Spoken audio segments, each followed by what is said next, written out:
All right, y'all, let's go. Because I can just do it.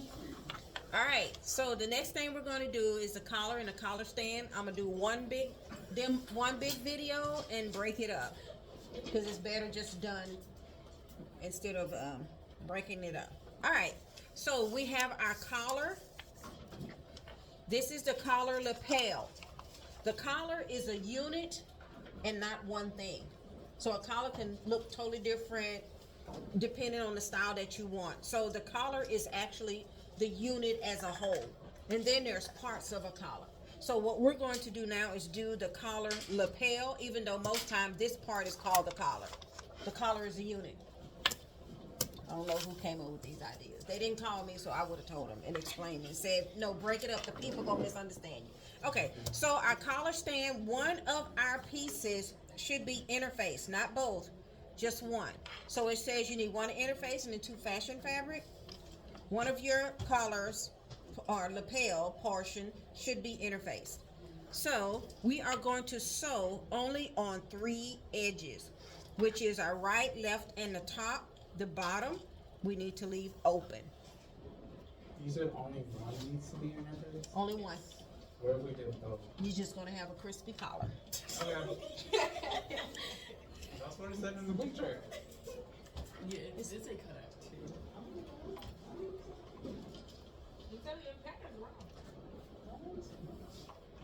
In the cutout format, it had it on the fold. It had that piece on the fold. Both that, this and the collar stand. Yeah, that means if it's on the fold, you're only cutting one. Not on the fold, like it was folded and then it was like on above the fold, I suppose. It was hanging off the fold. I don't even remember the picture. Let me see. It was like, I don't have it. It was basically like folded, and then it had a single one, but it got put in on the part where it was folded, so it makes 2. Yeah. Because you folded But it if you look halfway. at the last page. Let me see. Cause I don't remember what I did. It was semesters ago. Yeah, because it says fold right there, and it's right there on the fold. No. No. Yeah. Okay. Let me show you. Let me show y'all. Look. If you look at it, it's on the single. Well, yeah, I do see it. Okay. We're not crazy. Because it's the majority of the class too. Just throw one away. Easy. I done wasted so much fabric. But you're going ahead though. Can I not just rip the Even if I interfaces miss off? the bar, you have to. Yeah, you could. What? You should be able to Just take it rip off. the interface. Yeah. So really, whenever you're phasing a process, if you go too far ahead, you will accidentally do. You're thinking you're getting ahead, but it doesn't.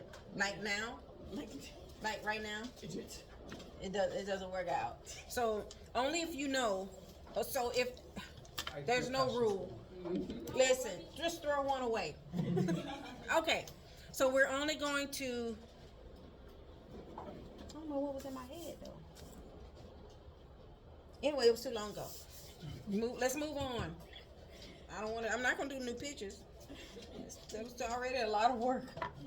Okay, so I'll just explain it next time. Okay, so we're going to sew only on 3 sides. Right, left, and the top. 1/2 inch seam allowance. Now, when we get to this top corner, this is what I want you to do. I need a pen. I need a pen. A writing pen. You have a writing pen? Just a marker. I need a pen. No, I need a pen so it won't go through. That's the only reason why. Or a pencil. You have a pencil? Yes, I have a pencil. That'll work. Okay. So at your corner, because this corner is trying to corner. We want the corner to corner. I need you to measure it 1/2.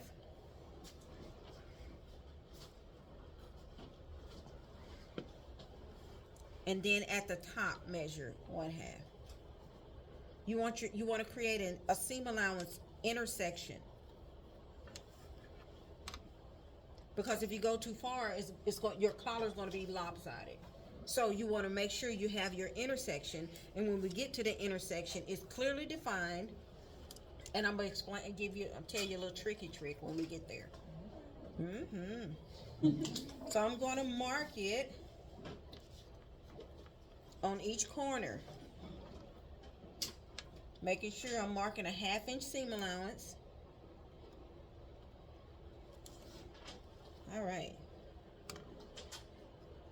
So make sure you do this. Don't try to wing it, because your tips is not going to come out even if you don't.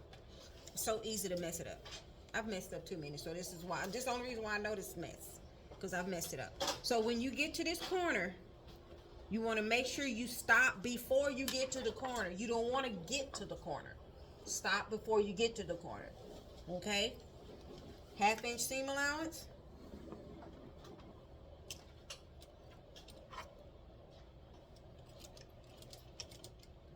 I'm on 2.5.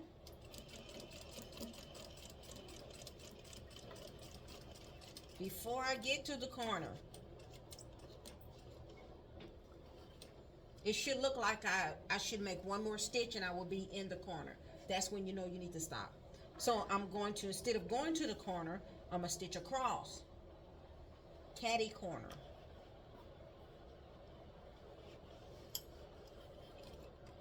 Two stitches.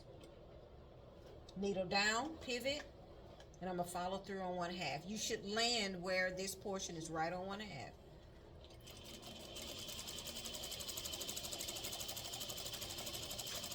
Allow the resistance to make sure that it is flat, because one side is interfaced and one side isn't. But if you want to interface both, you could. If your interfacing isn't too firm, it won't make a difference. So I'm going to not get to the corner.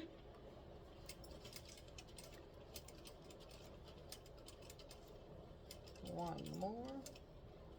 Oh, one's too much. Go back. Okay. Catty corner, 2 stitches. 1, 2. It puts me right on my line.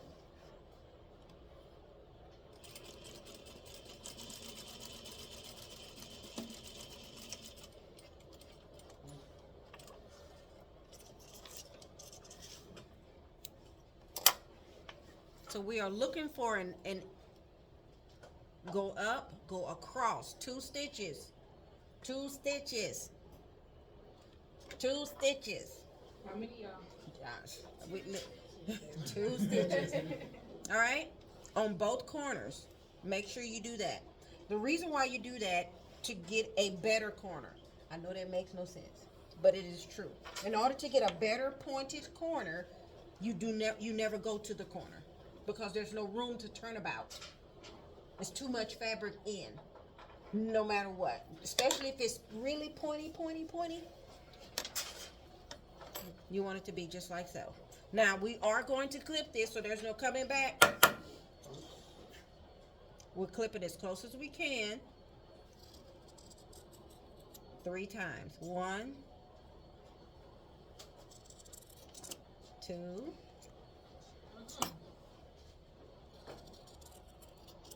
3.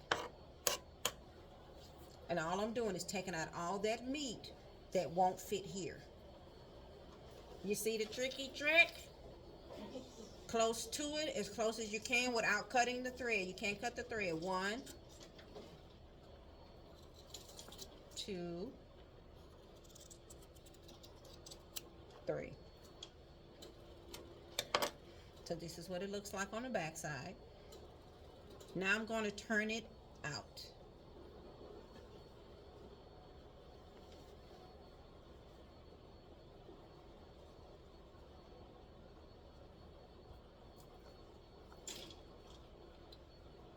Who'd have thought it? Who would've thought it? Now it looks like a better corner. Now, if there's 2 stitches, you can do 1 stitch, but you have to cut it closer, and I don't want y'all to risk cutting it wrong. So 2 stitches on the tips to give you a good corner. And if your fabric is thick, so you can see how even that little that's left still fills the corner. Okay, so I'm doing it too much. You see it's coming out? Y'all see it? See right there? I was doing it too much. I wanted it to point. Cut to more. No. I was wiggling it, and the more I wiggled it, it came from underneath the stitches. So I'm going to go back in and sew it. Oh, I'm on someone's toe, sorry. And how I fixed that is change my stitch length. Make it smaller. Almost buttonhole.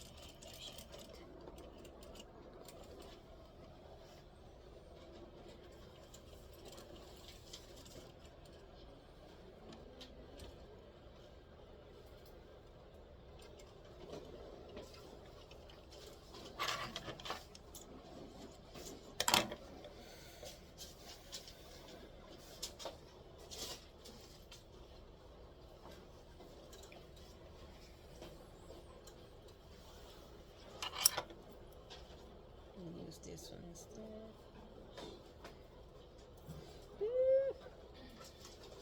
Okay.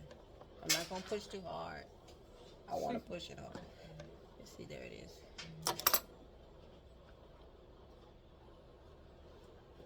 I'm gonna top stitch that.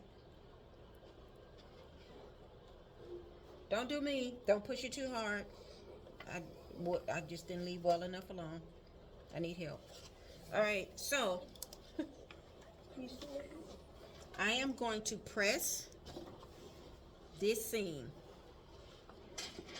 toward, hang on, let me think it in my head, toward the back. The interface piece is going to be my back. So this piece is interface, my seam allowance needs to go toward it. I'm going to edge stitch on that seam allowance. I am forcing my collar to go back. So my seam allowance is going toward my back, which is the interfaced piece. No matter how far you go in,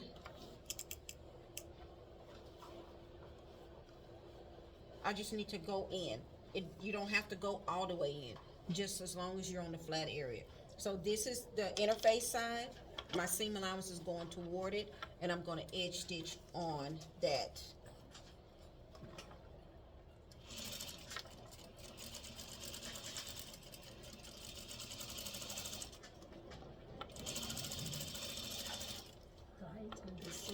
No, ma'am, right next to it.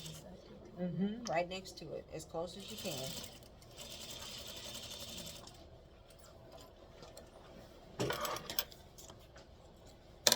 Now me, I'm going to pull my thread through, and I don't have to tie it. It's going to be inside.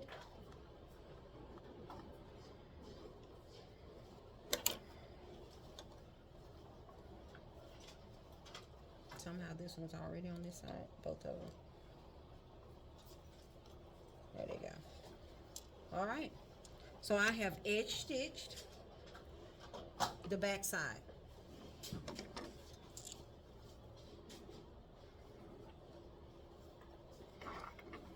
So my edge stitch should be showing on the back side, and the only side that's smooth is the front that lays down. The collar, that part that lays down. This will be considered the under collar, and this will be considered the upper collar.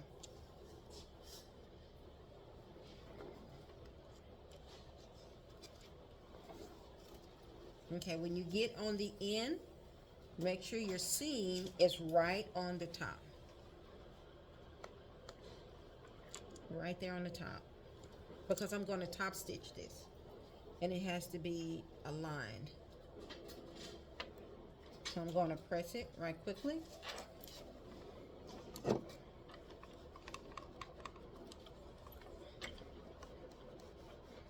Now, once you turn it inside out and you do your edge stitching, the bottom of your collar probably won't be even. That's normal.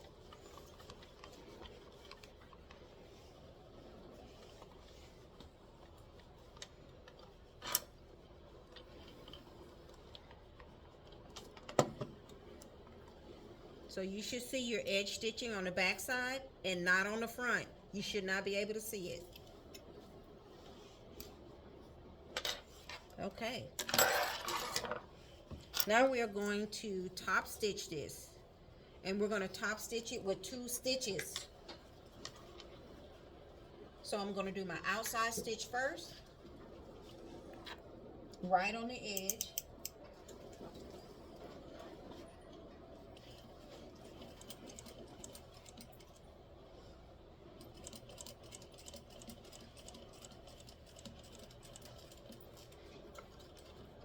One more.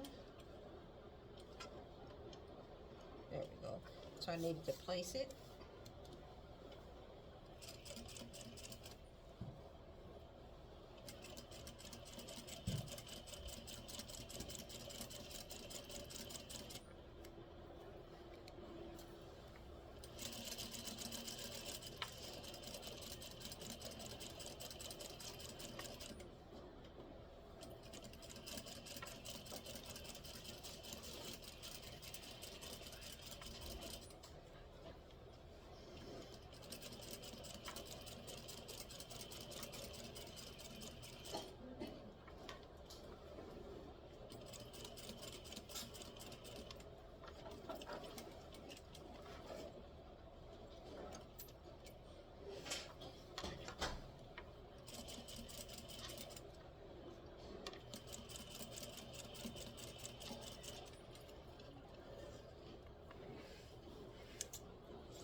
Now I'm going to go in and do my second one.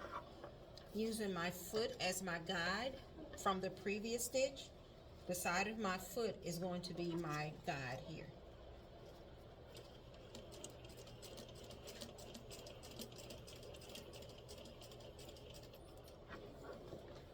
Test it. If it goes too far, go back one stitch. There we go. That's better.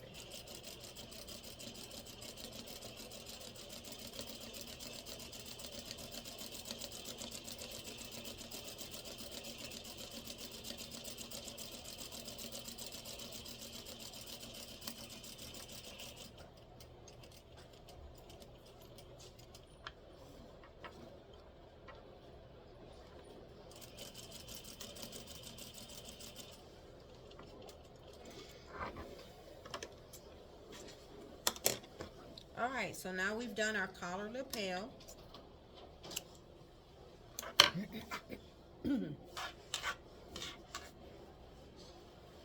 If you feel you need to, you can close this bottom.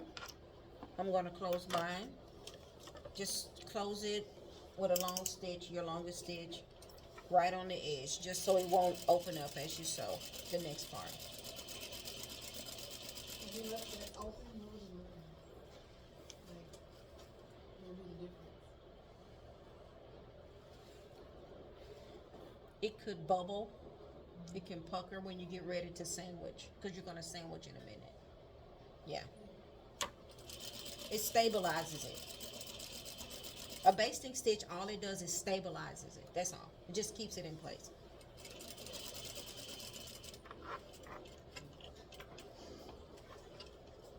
I've done it and not closed it, but it just created like it just didn't lay down. It just didn't lay down. So I've been sealing collars ever since. All right, so I'm going to press it.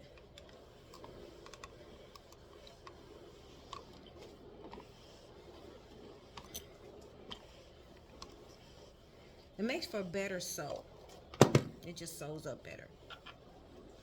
So now I have a nice collar. This is my back side. I can tell because I can see my edge stitching. And this is my front. All right. First part done. Yay. All right. So now we're going to do the second part of this collar unit. One side is interfaced and one side is not. The interfaced side should be face